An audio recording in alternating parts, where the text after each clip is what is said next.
Pierre Goubert est né à Saumur en 1915. Sa thèse de doctorat sur Beauvais et le Beauvaisis de 1600 à 1730 a fait date. Elle a été publiée en 1960. Pierre Goubert a longtemps enseigné à la Sorbonne à Paris et est l'auteur de nombreux ouvrages, dont un ouvrage très remarqué, Louis XIV et 20 millions de Français. Il a publié également un Mazarin et il est l'auteur d'un manuel d'enseignement supérieur qui a servi à toute une génération d'étudiants. Il s'agit de l'Ancien Régime. Le tome 1 porte sur la société, le tome 2 concerne les pouvoirs et apparu chez Armand Collin pour la première fois en 1969. Cet ouvrage a d'ailleurs été révisé par Pierre Goubert lui-même et par Daniel Roche dans des éditions ultérieures. Je voudrais consacrer cette lecture à un sujet essentiel pour la France d'avant 1789, à savoir les cadres de la société rurale. Malgré la différence des climats, des langues et des coutumes, des Flandres aux Pyrénées, de la Bretagne à la Provence, la société rurale, la société essentielle et majoritaire, est l'héritière d'un long passé qui l'a marqué, dessiné sur le sol, fortement encadré. Déchiffrer ces structures anciennes et successives, complexes et vivaces, n'est pas une tâche aisée. On simplifiera beaucoup en distinguant tour à tour l'unité agricole, le terroir, l'unité seigneuriale, l'unité religieuse et les unités fiscales et familiales.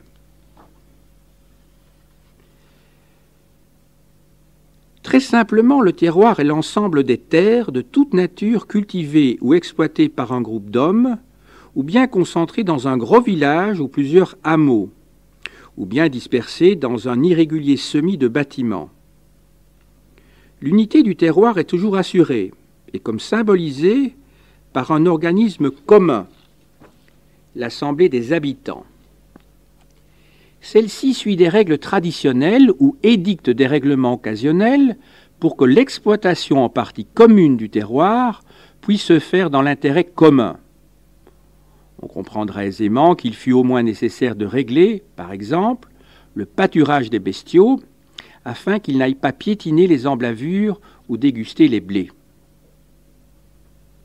Le terroir s'identifie assez souvent à la paroisse, l'unité religieuse, spécialement dans les pays d'habitat fortement groupés, comme la plupart des grandes plaines à céréales.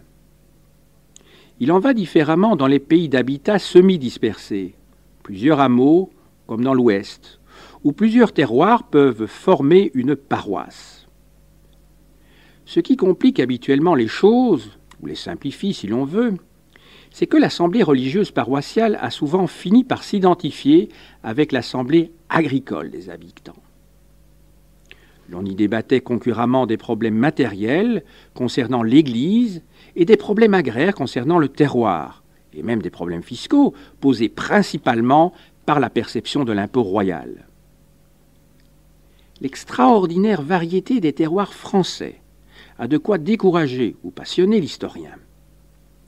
Et pourtant, à la suite de Roger Dion et de Marc Bloch, ce sont surtout les géographes qui ont traité la question, en se penchant peut-être trop étroitement sur le contraste Openfield-Bocage, dont l'exposé occupe tous les manuels et qui ne présente pourtant pas un intérêt fondamental. De quelque surface, de quelque forme, de quelque contour cartographique qu'il soit, un territoire rural regroupe presque toujours trois éléments distincts et complémentaires: le manse, les labours et le saltus. Commençons par le manse.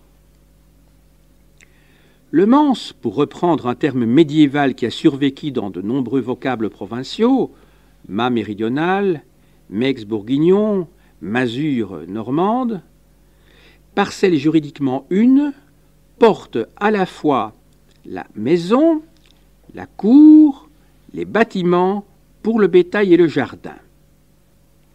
De nombreux villages et hameaux sont constitués par des parcelles soigneusement encloses, murs, haies, chemins, de superficie rigoureusement égale, mais pouvant se subdiviser ou se regrouper, et qui jouissent de privilèges importants. Outre la clôture, celui de ne pouvoir être dimé et de payer des droits seigneuriaux habituellement très légers, de faible sens. De plus, celui qui tient le manse, le mot posséder est abusif, nous le verrons, jouit d'une liberté considérable, notamment de cultiver dans son jardin exactement ce qu'il veut. Herbes et racines, ce sont nos légumes, mais aussi chanvre et lin, fourrage de qualité, trèfle et sainfoin ont débuté là, et tentatives expérimentales, les graines nouvelles progressant de l'Italie, du Proche-Orient et de l'Ibérie au jardin basque, et surtout languedocien et comtadin, avant de se décider à gagner le nord. Après les artichauts et les pompons, les melons, les tomates et le gros millet, le maïs américain, en attendant le cartoufle, pomme de terre, si longtemps connu et méprisé ou renvoyé au bétail. Le manse, cellule de vie, est aussi cellule d'avenir. Deuxième élément du terroir rural, les labours. Qu'ils soient enclos de haies vives ou de pierres sèches, ou simplement de forts sillons limités par de solides bornes, le champ a pour mission de fournir l'aliment essentiel de l'homme, le blé commun, souvent plus gris que blanc, fondement de la vie matérielle d'une société de mangeurs de pain, de soupe, de galets et de bouillie. Il fournit aussi la nourriture du cheval, l'avoine et le blé des riches, le froment, dont la vente au dehors concourt à la fois à la subsistance et au commerce. Que les champs se reposent 1 an sur 2, assolement biennal, surtout méditerranéen, ou sur 3, ou sur 4, ou bien plus souvent si le sol est maigre, ce n'est qu'adaptation aux conditions naturelles et aux habitudes locales. Qu'ils dessinent des lanières, des quadrilatères trapus, des lignes courbes ou des terrasses, qu'ils se présentent en étendues immenses, sans arbres et sans clôture visible, ou en taches minuscules joignant les bâtiments d'exploitation, dans une texture de pâture et de broussailles, tous les champs aident à résoudre le seul et même problème qui est de produire suffisamment de blé pour que vive la communauté rurale dans son ensemble et chaque famille en particulier. Contrairement au jardin, il supporte une clôture souvent réglée, mais bien plus par l'usage que par des textes précis. Contrairement au jardin encore, toutes les fiscalités du temps s'abattent sur eux, à peu près sans limite et sans réserve. Troisième élément du territoire rural, le saltus. Rappelons que, comme pour le mot mens mansus, ce terme n'appartient pas au langage du temps. C'est un vocable latin que nous avons jugé commode de reprendre. Ce vieux mot de saltus, des agronomes latins, peut servir à nommer rapidement l'ensemble de grasses prairies, de mauvaises pâtures, de broussailles, de taillis, de landes et de forêts, sans lesquelles une communauté rurale a bien du mal à vivre. Non seulement le saltus permet la nourriture du bétail, mais il apporte le bois, les branches, les feuilles, les fruits qui sont indispensables à la vie rurale, pour l'habitation comme pour le chauffage, pour les litières comme pour la boisson, les baies, pour les outils et même pour la nourriture, les châtaignes, vrais pains de quelques provinces. Mais ces étendues ni labourées ni bêchées, sinon par exception, posent des problèmes graves aux communautés, qui doivent organiser à la fois leur protection contre une utilisation excessive et destructrice, et leur exploitation, part de chacun au pâturage et au bois, et les défendre contre ceux qui les convoitent et même prétendent les occuper, essentiellement les seigneurs. Rue de besogne pour l'assemblée des chefs de Manse qui se réunit le dimanche, à l'issue de la messe, pour délibérer des affaires communes. La très inégale répartition de ces trois éléments de base donne la clé de la variété de la campagne française.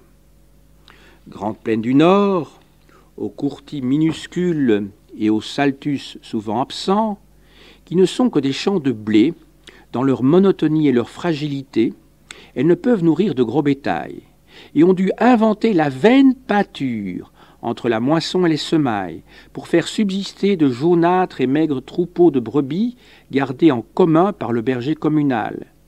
Elles ont dû édicter des lois sévères, écrites et plus souvent tacites, pour régler la culture, la date des moissons, la fermeture des champs, et entretenir en commun des bergers et des gardes-moissons. Messier du latin messis. Grand bocage de l'Ouest, terre de l'individualisme, où chaque petit hameau possède autour de lui, disposé en auréole, son courtis et sa chanvrière, cette air chaude constamment fumé, emblavé et enclose, cette air froide périodiquement semé, puis jachéré et pâturé, et ces immenses landes communes, source de richesses systématiquement exploitées, même pour la nourriture des chevaux. Normandie aux énormes manses ou masures, site d'élection d'un élevage prospère, montagne couverte de bois et d'herbage, dont la stricte exploitation collective préserve généralement du froid et de la faim, labour et courtis étant rares et pauvres. Vignes qu'il faut protéger des pillards de tout poil et vendanger à la même date. Sur cette tapisserie d'une variété illimitée, la nécessité d'une organisation, d'une discipline, d'une police est partout évidente, bien qu'à des degrés divers. Cette direction indispensable, une organisation sans doute ancestrale, la communauté des habitants, l'assure avec constance, compétence et rigueur. Mais cette institution fondamentale, ancêtre robuste de nos conseils municipaux, est encore mal connue et se présente d'une province à l'autre avec une vigueur inégale. L'inégale puissance des seigneurs en est sans doute responsable. Elle s'occupe d'autre part de certains des problèmes religieux de la paroisse et passe beaucoup de temps à régler des questions financières, essentiellement la répartition de l'impôt. Tantôt élargie, tantôt rétrécie, ces attributions témoignent de la complication des cadres, anciens ou récents, qui enveloppaient la société rurale. Parmi ceux-ci, le cadre seigneurial, aux origines lointaines et incertaines, et à l'évolution encore plus complexe. Il faudrait un livre entier pour étudier la seigneurie entre le XVIe et le XVIIIe siècle, rien qu'en France. Et ce livre débuterait inévitablement par le long catalogue des erreurs habituellement reçues. Il va bien falloir en évoquer quelques-unes au passage. Une seigneurie est un ensemble de terres, soigneusement et anciennement délimitées, qui constituent la propriété éminente et la zone de juridiction d'un personnage individuel ou collectif nommé seigneur. Les dimensions territoriales d'une seigneurie peuvent être infimes, quelques arts, ou s'étendre à plusieurs milliers d'hectares, avec toutes les combinaisons intermédiaires. C'est dire que les limites d'une seigneurie peuvent coïncider avec celles d'un terroir ou d'une paroisse. Il arrive souvent qu'elles en diffèrent tout à fait, et qu'un terroir ou une paroisse dépendent de deux ou de plusieurs seigneurs. Leur territoire se divise alors en plusieurs seigneuries ou fragments de seigneuries, fort inégaux. Contrairement à ce qu'on croit habituellement, le seigneur n'est pas forcément un noble, ce qui pourtant dû arriver dans la majorité des cas, notamment dans les provinces traditionnelles et riches de maisons nobles, Bretagne, Bourgogne, Beaujolais. Un seigneur peut être un laïc ou un ecclésiastique, un individu ou une collectivité, un noble ou un roturier. Les abbayes de femmes représentent un type de seigneurie qui n'est ni individuel, ni masculin, ni forcément noble, ni évidemment laïque. N'importe qui peut acheter une seigneurie s'il est riche, Outre ses revenus, elle lui conférera une certaine dignité qui l'aidera aussi à donner peu à peu aux naïfs, aux résignés et aux oublieux l'illusion de la noblesse. En règle générale, une seigneurie se divise en deux parties.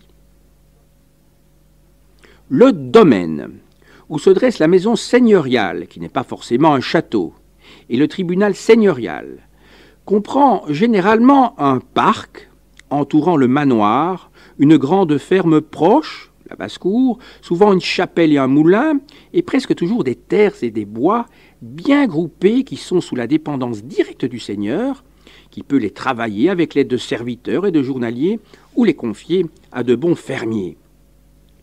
Fréquemment encore, le territoire domanial réservé est mis en valeur avec l'aide à peu près gratuite des censitaires, qui occupent les tenures, corvées de bras, de chevaux, de transport. La seconde partie de la seigneurie, habituellement la plus considérable et de loin, est constituée par les censives ou tenures. Ce sont les manses et les terres que le seigneur a jadis confiées, ou prétend avoir confiées, à des manants, pour qu'ils les exploitent plus ou moins librement, moyennant une cascade de redevances fort variées, dont la plus significative est le cens. Le cens est une redevance annuelle, souvent légère, versée à date fixe, imprescriptible, et qui est justement recognitive de la seigneurie. D'où le nom de censive fréquemment attribué à ces terres, et celui de censitaire attribué aux paysans qui les tiennent, les tenanciers, qui en conservent l'usufruit héréditaire moyennant d'autres droits, et non la nue propriété, la propriété complète du fonds.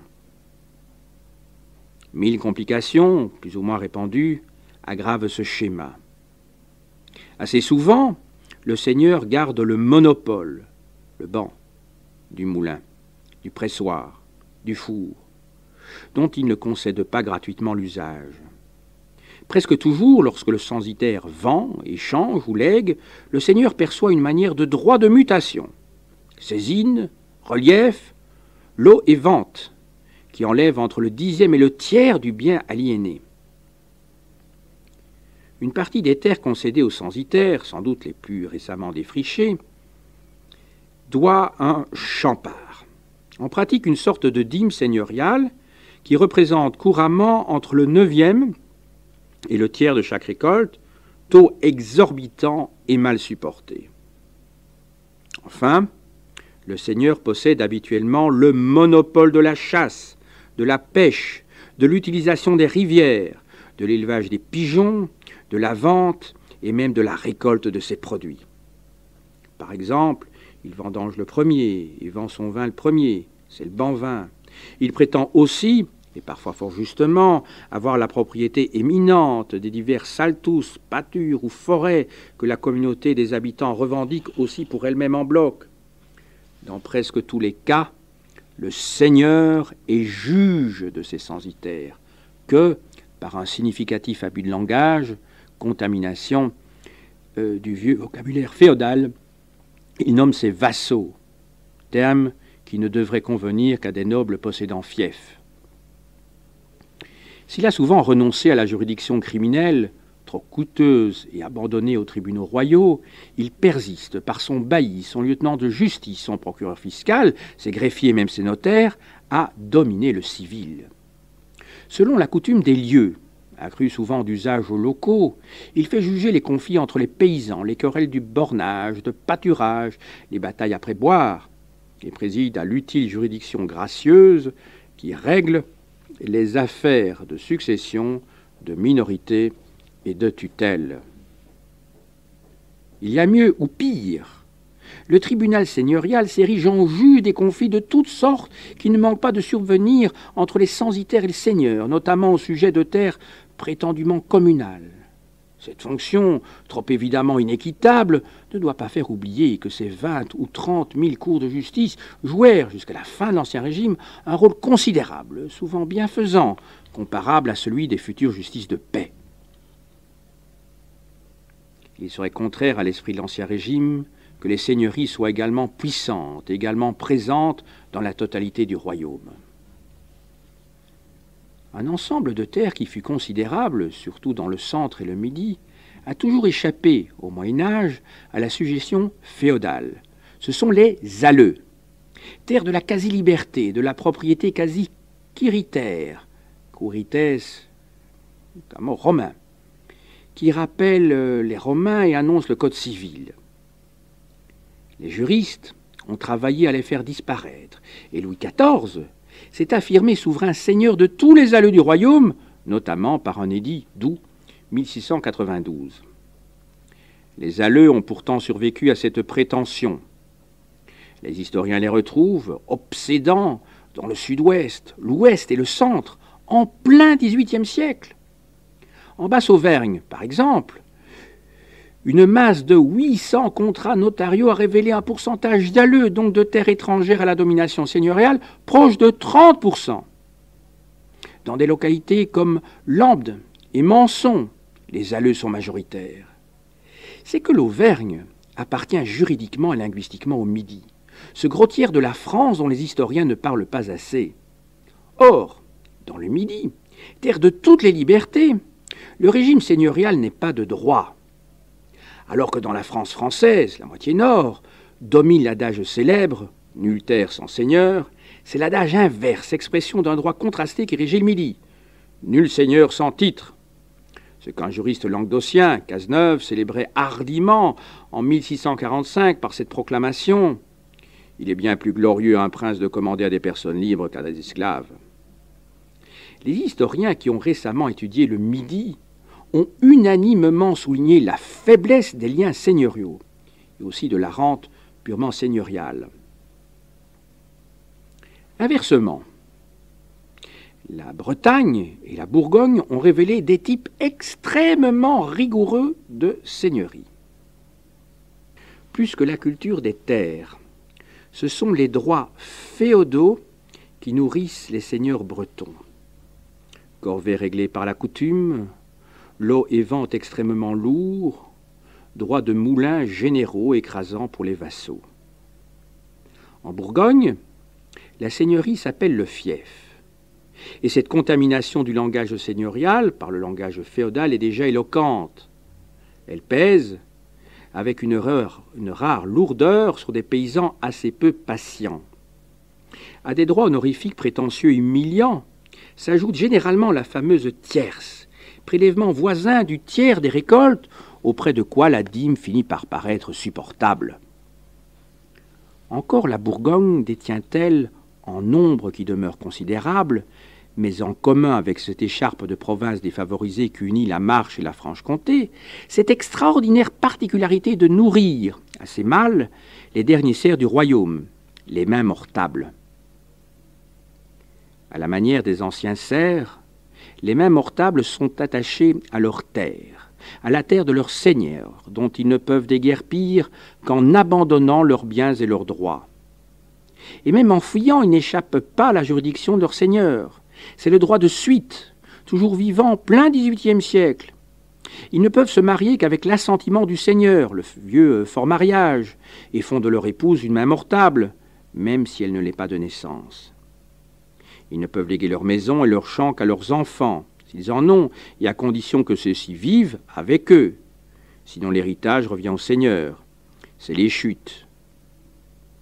À leur seigneur, ils doivent encore des tailles spéciales, et parfois à volonté, et des corvées qui ont été réglées, mais restent plus fortes qu'ailleurs, surtout en charroi. Il s'est trouvé de puissants bourguignons, juristes comme Bouillet, nobles comme le marquis de Brange, et même l'intendant Joly de Fleury, pour justifier et vanter ce mode de suggestion, dont les revenus étaient énormes, et qui apparaissaient aux physiocrates et aux philosophes les plus modérés comme les derniers restes de la barbarie. Dans la pesée seigneuriale qui s'exerçait sur la plus grande partie de la France, les pays de main morte représentent l'exemple le plus lourd. Ils montrent en même temps la forte liaison et presque la filiation qui rapprochait encore le régime seigneurial, en pleine vitalité, d'un régime féodal, dont la décadence dans les mots, les mentalités et les faits fut, peut-être, plus apparente que réelle, comme les révolutionnaires et les paysans s'en rendaient parfaitement compte. Là où il est puissant, le seigneur prétend naturellement, en tant que premier habitant du village, convoquer, présider et dominer la communauté rurale, sinon en personne, du moins par son bailli, parfois par son receveur. Or, les occasions de conflit avec la communauté sont à peu près innombrables. Elles peuvent porter sur le taux et la perception de divers droits, sur le package des bestiaux, le seigneur prétend fréquemment un droit de troupeau à part, sur les ravages de pigeons, sur l'utilisation de la propriété du précieux saltus, les communaux. Les querelles des seigneurs et des communautés villageoises ont longuement retenti dans les campagnes bourguignonnes si bien étudiées. On n'y connaît cependant pas d'exemple où la communauté, plaidant contre son seigneur, ait gagné son procès. Ce qui n'est pas le cas ailleurs, surtout dans le Midi.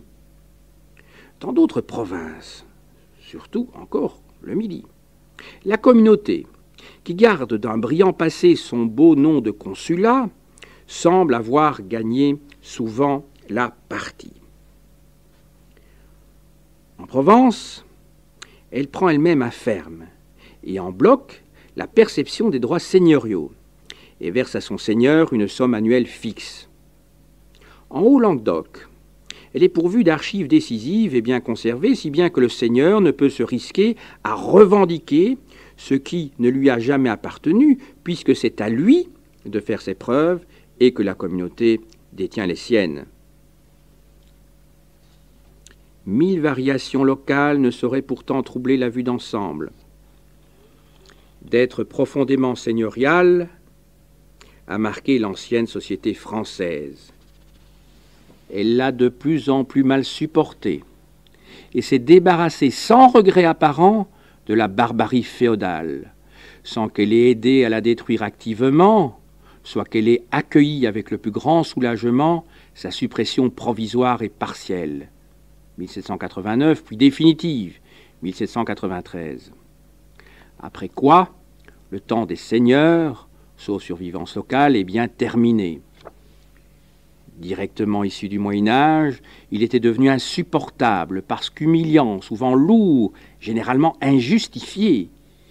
Il y avait beau temps que les seigneurs, nobles ou non, ne protégeaient plus guère qui que ce soit de quoi que ce soit, du moins en raison de leur seigneurie. Passons maintenant à la paroisse. La paroisse, c'est la communauté des âmes, la communauté des fidèles, bien plus que celle des terres. Et pourtant, comme elle a son lieu de culte et de réunion, ses institutions propres, son pasteur qui a charge d'âmes, il faut bien que ces âmes s'inscrivent sur un territoire. Sur un territoire de longtemps connu, délimité, parfois borné, subdivision des subdivisions du diocèse, archidiaconé et doyenné. Si vénérable et si clair, ce territoire qui a servi de cellule élémentaire à l'administration royale, surtout quand elle a étendu son exigeante fiscalité sur tout le royaume, directement ou non. Même après la Révolution, la plupart des paroisses rurales, qui correspondaient assez rarement à des seigneuries, plus souvent des terroirs, presque toujours à des collectes, sont devenues des communes sans aucune modification dans peut-être 9 cas sur 10, si bien que la vieille géographie chrétienne demeure encore bien vivante. L'église paroissiale a son saint patron, sous le vocable duquel elle a été fondée. Il est particulièrement révéré par les fidèles, surtout lorsque quelques reliques en a été conservées, toujours miraculeusement. Elle a aussi son patron temporel, lointain descendant représentant du fondateur matériel de la paroisse, parfois un grand personnage laïque, plus souvent un ecclésiastique, évêque, chapitre, abbaye. En principe, mais pas toujours, il y a des droits de présentation et de résignation sur lesquels on ne peut insister ici. Ce patron temporel ou collateur dispose de la désignation du prêtre qui dessert la paroisse, ainsi pourvu du bénéfice à charge d'âme qu'elle représente. À ce desservant, on donne habituellement le nom de curé. Curé, celui qui a charge d'âme, cura animarum. Bien qu'il n'y ait pas toujours droit, certains patrons ecclésiastiques sont appelés curés primitifs, ce qu'ils furent souvent, et le prêtre résident n'est juridiquement que vicaire.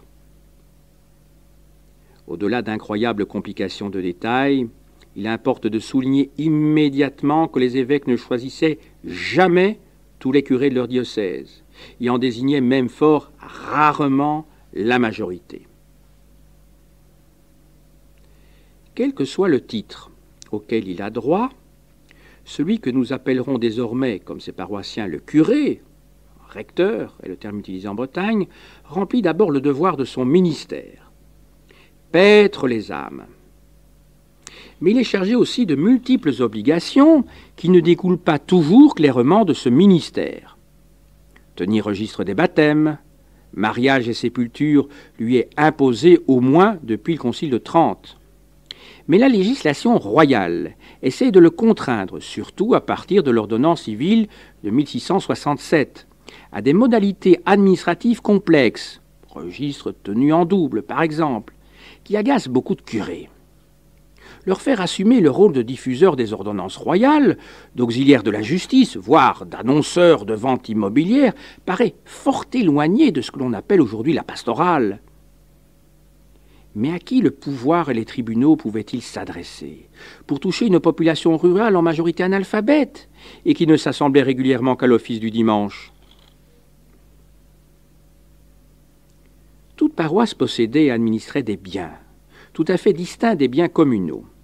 Immeubles et meubles, ces biens de paroisse comprenaient habituellement, en dehors de l'église, le cimetière, éventuellement un ossuaire, le presbytère et son jardin, assez souvent une école, et aussi une partie du mobilier qui se trouvait ici et là.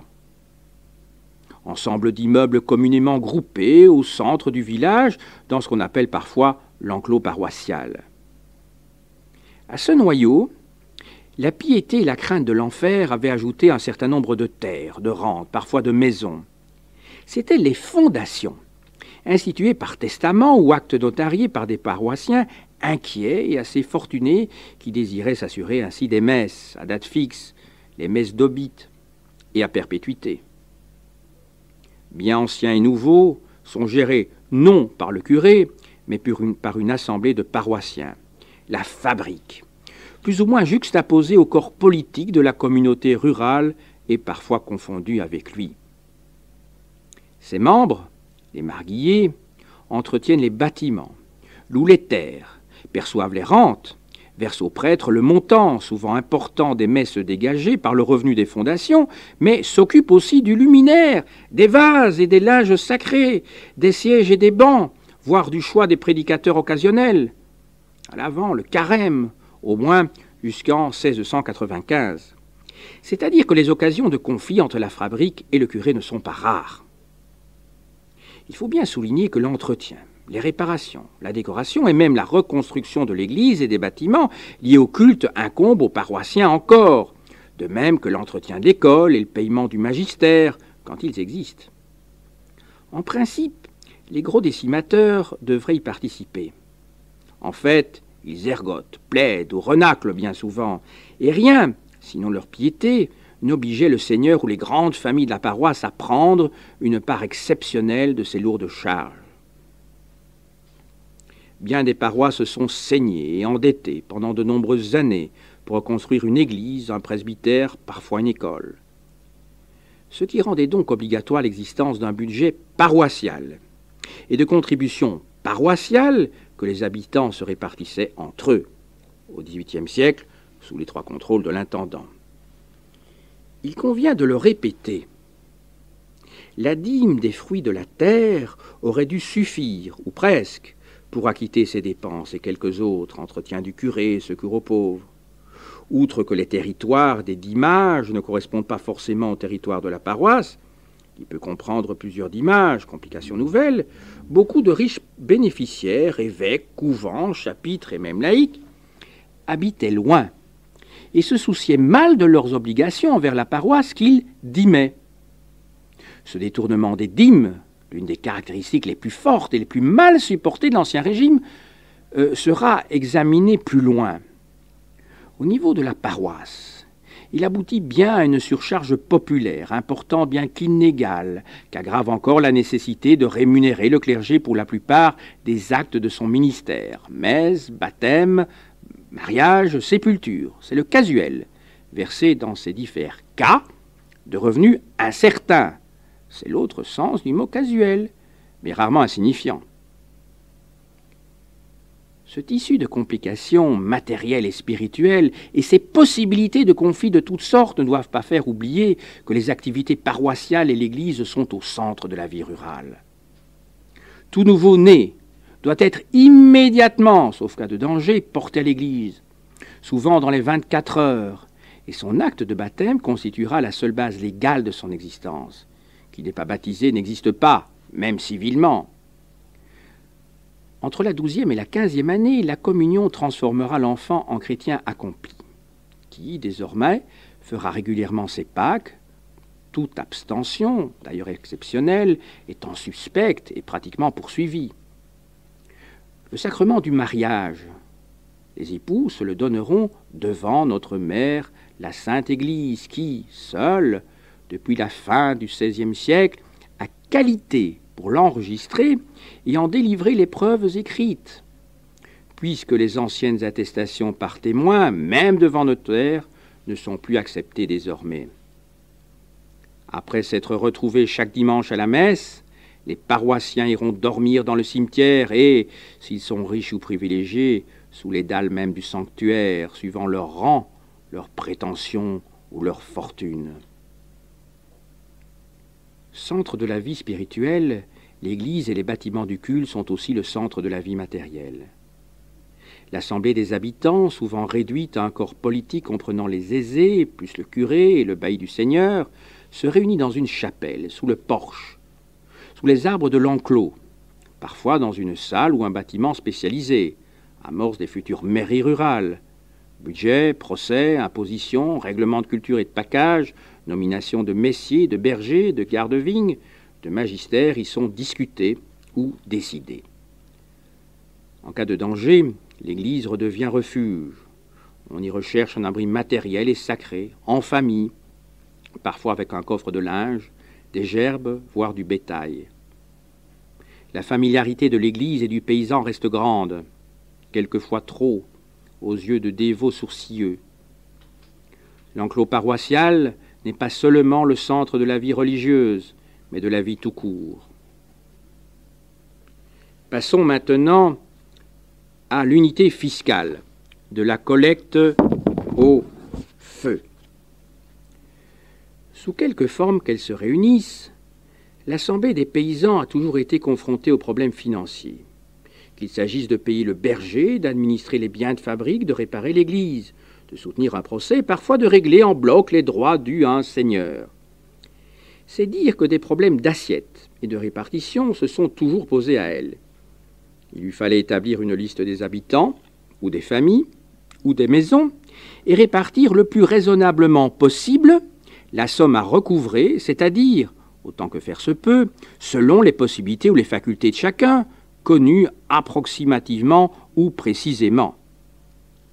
Les anciennes administrations ducales ou comtales, puis l'administration royale, ont naturellement utilisé ces compétences, ces expériences ou ces habitudes pour s'épargner le détail de la répartition des impôts, qu'elles n'étaient d'ailleurs pas armées pour entreprendre et mener à bien. Et pour ce faire, elles ont habituellement choisi le cadre rural le plus vénérable, le plus clair aussi, la paroisse, bien que parfois le terroir ait été préféré. C'est ainsi que les paroisses se sont habituellement transformées en unités fiscales, appelées assez tardivement collectes, surtout dans le nord de la France. Pour venir à bout d'un travail aussi délicat, la France du Midi était particulièrement douée. Au sud d'une ligne approximative Bordeaux-Lyon, existaient depuis au moins le XVe siècle des compois, cadastres ou livres terriers, dans lesquels on s'est complu, un peu vite, avoir un lointain héritage des grandes institutions romaines. Ces documents, autour desquels s'est concentrée la vie matérielle de la France méridionale durant plusieurs siècles, sont de gros registres contenant la description, l'arpentage et l'estimation de toutes les parcelles de terre d'un consulat, d'un terroir, manses et champs, vignes et garrigues, forêts et communaux, le tout rapporté à chacun des propriétaires. Seules les terres, peu nombreuses, moins du 10e, qui détiennent la qualité des terres nobles, échappent parfois à l'estimation. On disait l'alivrement, sinon à l'arpentage. Tenus à jour et renouvelés périodiquement, ces cadastres sur lesquels a médité Colbert, qui aurait désiré les étendre à tout le royaume, garantissent à la fois une certaine justice fiscale pour les propriétaires, nobles ou roturiers, puisque les nobles ne sont pas exempts de taille dans le Midi, et une grande facilité pour l'administration locale, comme pour le travail des historiens.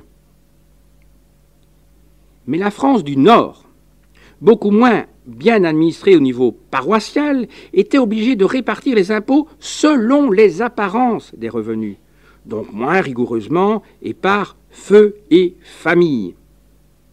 Définir les différentes acceptions du mot « feu » constitue l'une des pierres d'achoppement de l'histoire de l'Ancien Régime. Tantôt le feu d'imposition est un simple artifice comptable qui n'offre pas ou n'offre plus aucun rapport avec la réalité familiale. Nous laisserons de côté cette acception. Plus souvent dans la moitié septentrionale, mais avec quelle variation! Feu, c'est familles vivant autour d'un même foyer, feu allumant, feu familial.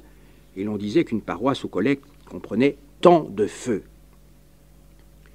Par le biais de la fonction fiscale, de la fonction rurale, la question de la famille se trouve posée. Elle mériterait de longs développements qu'on peut schématiser ainsi. Ce que nous appelons famille conjugale, hommes, femmes, enfants, fut la règle habituelle sous l'Ancien Régime. Cependant, elle comprenait souvent le ou les parents survivants de l'un ou l'autre époux. Cette famille pouvait donc être assez large. Dans quelques provinces survivait encore une sorte de famille patriarcale, appelée tantôt communauté taisible, tantôt frérèche, reconnue d'ailleurs par quelques coutumes.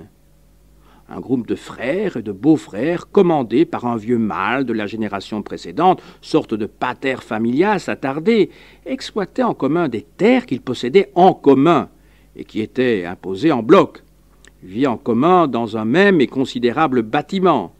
Chaque personne ou chaque couple conservant le droit de quitter la communauté, mais à ses risques et périls, et en abandonnant tout.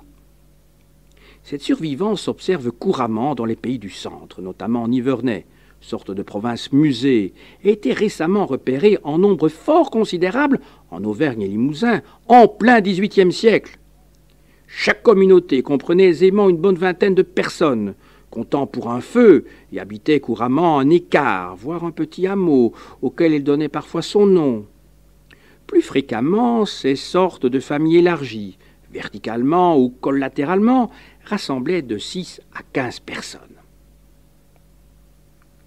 Un peu partout, même dans le riche Vexin, la petitesse de certaines exploitations agricoles ou, au contraire, leur excessive grandeur et une certaine tradition ont poussé ou contraint des ménages apparentés à constituer, même en plein XVIIIe siècle, des sortes d'associations de travail et de vie, qu'on appelait souvent des consorties. Par contrat notarié, ces ménages apparentés, souvent un vieux et un jeune, s'engageaient à prendre, souvent d'un propriétaire seigneurial ou urbain, une exploitation que les forces et le matériel d'un seul n'aurait pas suffi à mettre en valeur. Ces associations de consorts, saussons ou associés en Vexin s'abîmaient souvent dans des querelles domestiques et pouvaient se rompre. Ils représentent tout de même un type de famille et même un feu fiscal qu'on trouve assez fréquemment dans les provinces les plus variées, même en Bretagne. La législation coutumière variant d'une province à l'autre, très fondamentale de l'Ancien Régime, qu'on retrouvera, l'on voit apparaître ici et là, notamment en Champagne, des feux de célibataires appelés curieusement demi-feux. Le plus souvent, des demi-feux de veuves, variété foisonnante du fait de la surmortalité masculine au-delà de la 40e année.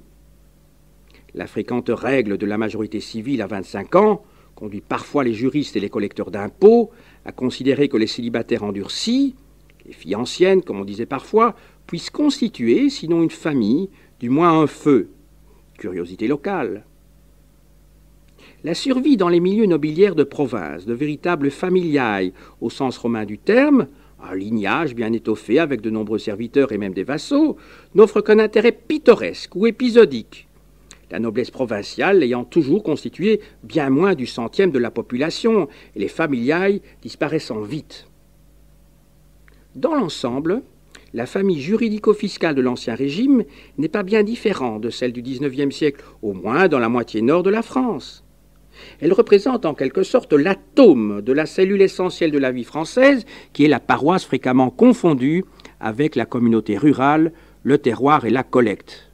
Et pourtant, au-delà des conceptions juridiques, fiscales, voire sociologiques, l'historien doit soutenir que la véritable unité de base fut l'exploitation rurale, familiale ou non. Toute interprétation cohérente